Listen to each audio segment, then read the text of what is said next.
A brief background of you. Yeah, so I did my schooling from Panipat only. I'm from Panipat, and I did my BSc from Delhi University, St. Stephen's College. I did my graduate post graduate, and that year I qualified UPSC CAPF with 12th rank, and I got selected for CISF Assistant Commandant.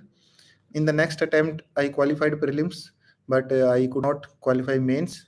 In the third attempt, I qualified all the stages, and I was selected into Indian Revenue Service. Then in the fourth attempt, I got into IPS, and this is my background. If you want to know something particular, I can elaborate on that. How did you manage CSAT? So I'll tell you what I did. One thing is I had science background, so that was so I should not you should not get misled, because I had science, so I had some background in the analytical part of it or arithmetic part of it. But still, I went for two standard books, one for one for maths and one for the uh, this other part is there, which quiz and all these issues are there.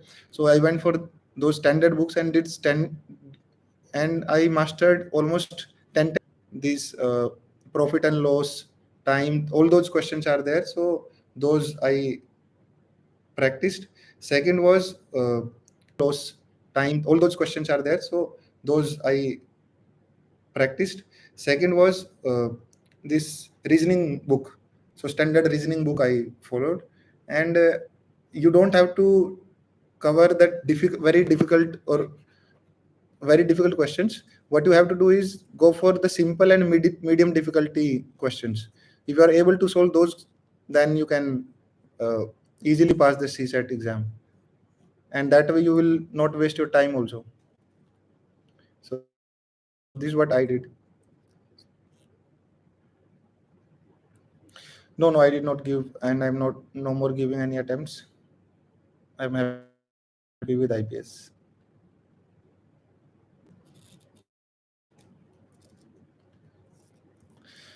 What was my optional? My optional was political science and international relations. Yeah, Naz, my book list, I do not have it written, but I can tell you that I just followed the standard books. Standard books, when we say, which everybody must be following, this spectrum for, then for polity, Lakshmikant, then for economics, Ram IAS, for environment, Shankar IAS, for culture, Nitin Singhania, for what is left? I think this was it. And for geography, yes, NCRTs from 6 to 12th. Somebody is asking my optional strategy. I followed Subraranjan ma'am's notes and Piyush Chobe sir's ideas on answer writing. So I studied from of Piyush Chobe sir, and he suggests or he tells in that video that how to write an answer. So I followed that, and that helped me. For answer writing, I kept it very simple. Initially, I practiced, but I did not write many answers. So my strategy was very simple. In answer writing, first thing is that first and foremost and most important thing in answer writing, according to me, is we should write what is asked. Many times we deviate from the demand of the question. So that is where we go wrong. So first thing is we should write what is asked, even if it is not very fancy things or very informative, but at least write what is asked, even if it is simple. Second is we should try to simplify things. Our answer should have one kind of coherence from beginning till end, in the sense that suppose if there is an accident and you have to report that accident, so you will not say that first five people died, then ambulance came, first ambulance came, five people died, accident happened. You will say accident happened and there were injuries and then people died. So that coherence is there, so chronology is there. So in answer writing, when you are reading something, the person should feel that one thing is linked to other thing. So that is what I feel. Mains, in my first mains issue was with optional, so I could not get good marks in optional. Then I watched this video of Piyush Chobe sir, and he told me, in that video he describes how you have to improve your answers. So if you are having political science optional, you can go and watch that video. It will help you. So that was a big change. How to manage time while writing and completing the paper? Yeah, so what I used to do was, you have to manage time question wise. So every question you should know how much time is there. Suppose for one question you have 7 minutes, and while writing you end up spending 9 minutes on it. So you should know that you have overspent 2 minutes, and you have to cover those 2 minutes in the next and or in the next question. So in the next, if you have 7 minutes, you have to finish it in 6 minutes, so that you can cover the 1 minute which you have already uh, taken extra in the previous one. So you have to go question wise, and wherever you see that you are taking more time, try to just end it as soon as possible and move to the next. This is what I used to do. Which book you follow for ethics? For ethics, I did not follow any book. I just made some notes which which involved definitions of the topics mentioned, also examples from personal life and also professional, public life of great thinkers, philosophers. So you should have definition of each the topic mentioned there, and also you should have some examples readily prepared, and then based on that you can answer any question which can be asked. I used different test series in different attempts. So I also followed Vision once, and once I took Insight also. So you can take any test series. There is not an issue.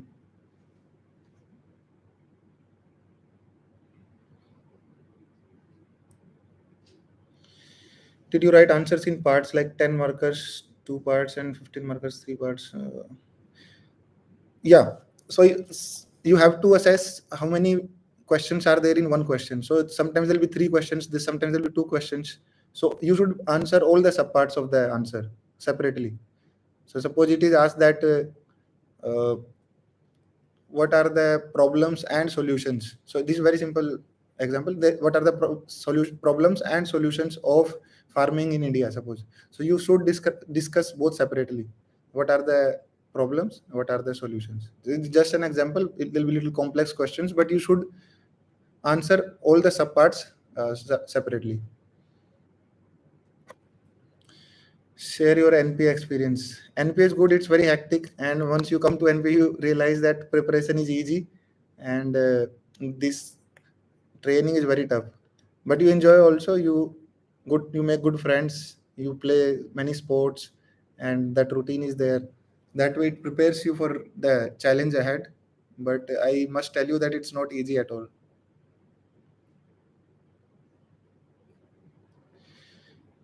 English के लिए strategy बताओ, grammar कैसे improve करें and speaking कैसे improve. And once you start preparing, you will read more and more of English. Automatically it will improve. So that is not an issue. Can you share your interview experience with us? Can you point out some questions which panel asked to you? uh, Interviews were very cordial. I had went for one Sadbhavana mission in Jammu and Kashmir with Indian Army. So they asked me that is it good that Army is involved in this civic action program or this civilian administration? Does this cause conflict? Also, I have once gone for social audit in Bihar. So they asked me what is social audit and what was the finding.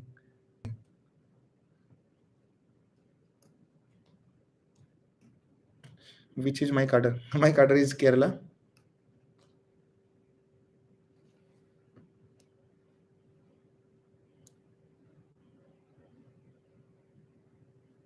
Questions I can answer, otherwise we can wind up.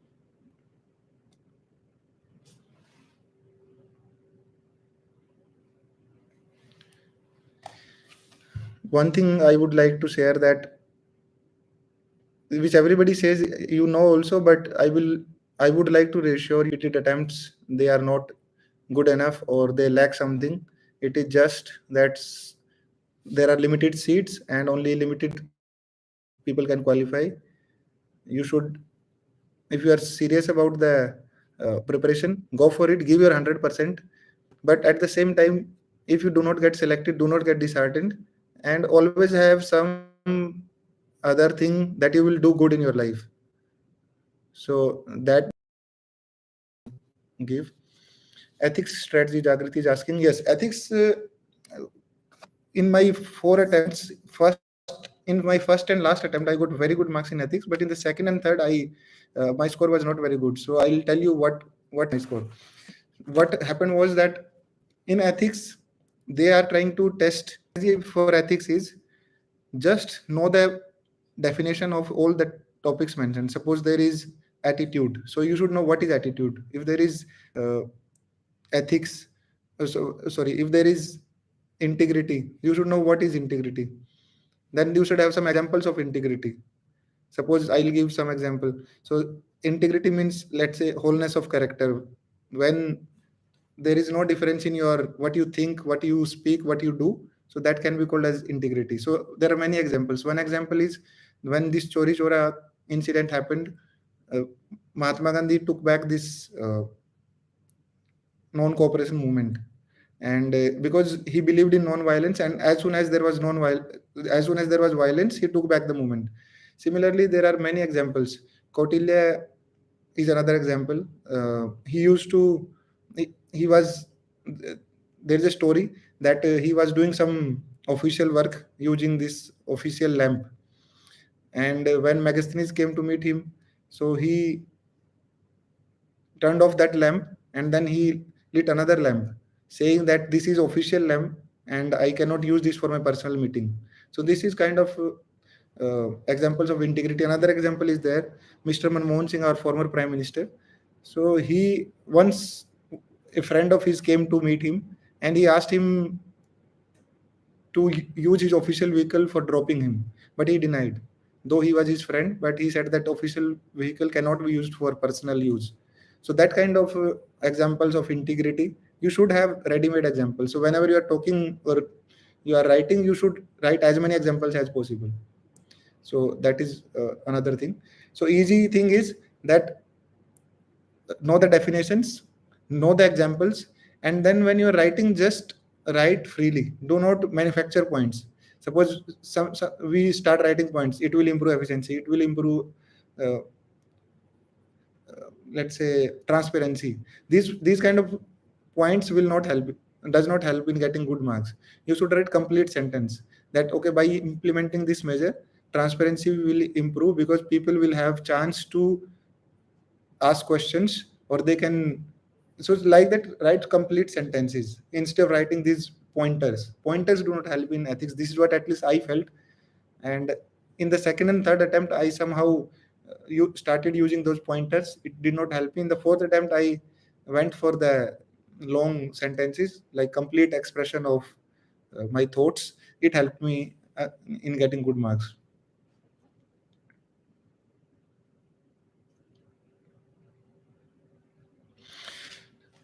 Next question: should I take English or not?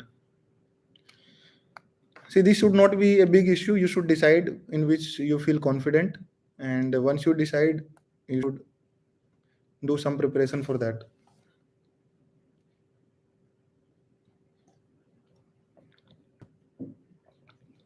Yeah, case studies.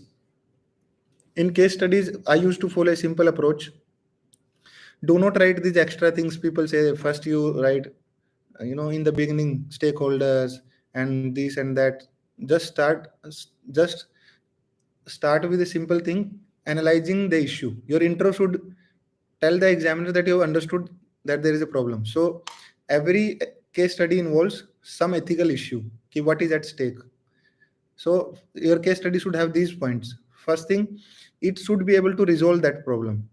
Suppose there is a classical example in which a woman has been harassed by a senior employee, and if you remove that employee, then your organization suffer. There'll be loss of profit. And if you do not remove that employee, then that is not an ethical thing to do because he had harassed the woman employee. So there is a dilemma. So every case study will have some ethical dilemma or ethical issue. So first and foremost thing is that you in your while writing the answer, there should be resolution of that issue. That as a head of the organization, what will you do? So either you will say that okay, I will not take action, or you say I'll take action. So first thing is there should be resolution of the problem. Now, second thing is it has to be an ethical resolution. So you cannot say that I will not take any action because I want my organization to go ahead, because that is an unethical stand. How can you take a stand in which a woman has been harassed and you are not doing anything? So it has to be ethical. So there should be solution, and that solution has to be ethical. So this is number two.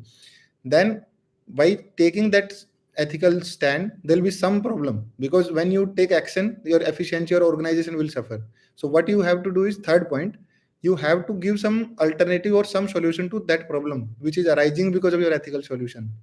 So if you are saying that I will take action against the, but then you have to give some solution that I will hire somebody else, or some other employee will do what he was doing. So in that place, I will have some other person. So that is the third point. So 3 points. One, you have to resolve the issue or dilemma which is there. Second, that has to be ethical. And third, you have to cater for what is the fallout of that ethical solution. So that is the thing. And you are asking that, so I should be my own logic, flow, and intuition. Yes, you should have your flow. That is right. In ethics, you should have your own flow and logical flow of thoughts. That helps with examples.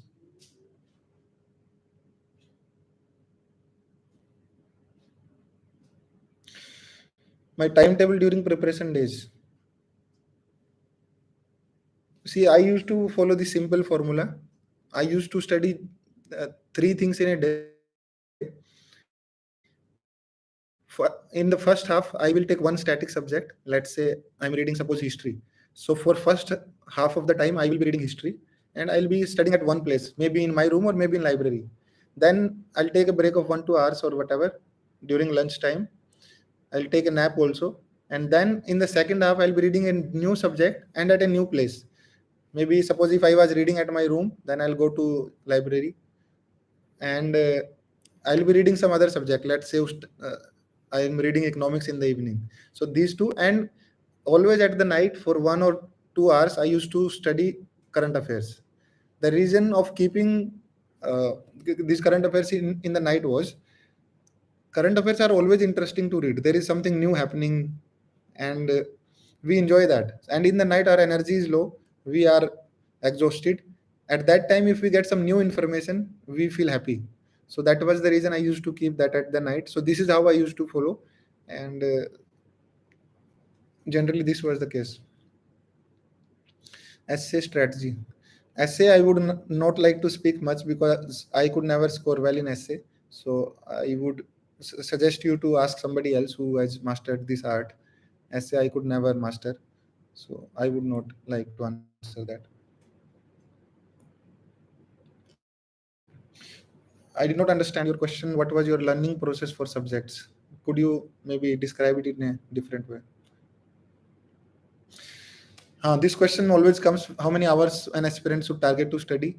And the standard answer, and I firmly believe in this, that you should not count the hours when you are preparing. All the time you are having is for preparation, but it does not mean that you are studying 20 hours. By this, I mean to say that whenever you feel that you are in a state, physically, mentally, and every emotionally, to study, you should study. And when you want to have some follow some sports or some activity which you enjoy, you should do that also. So on an average, 8 to 10 hours, if you are able to study, it's more than sufficient.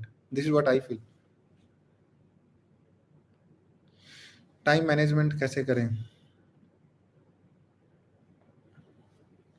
See, if you are clear about your sources, that okay, from this source I have to study, and then I'll not worry about something else, then you will be able to manage time.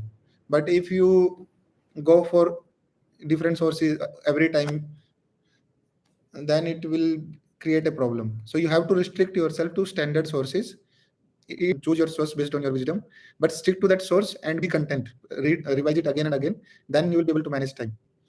And you can cut down on social media. I'm not saying just don't use social media. I am not of that opinion, but you should restrict its use. You should not be spending hours and hours on social media, but you can use it for, 5-10 minutes if you like it.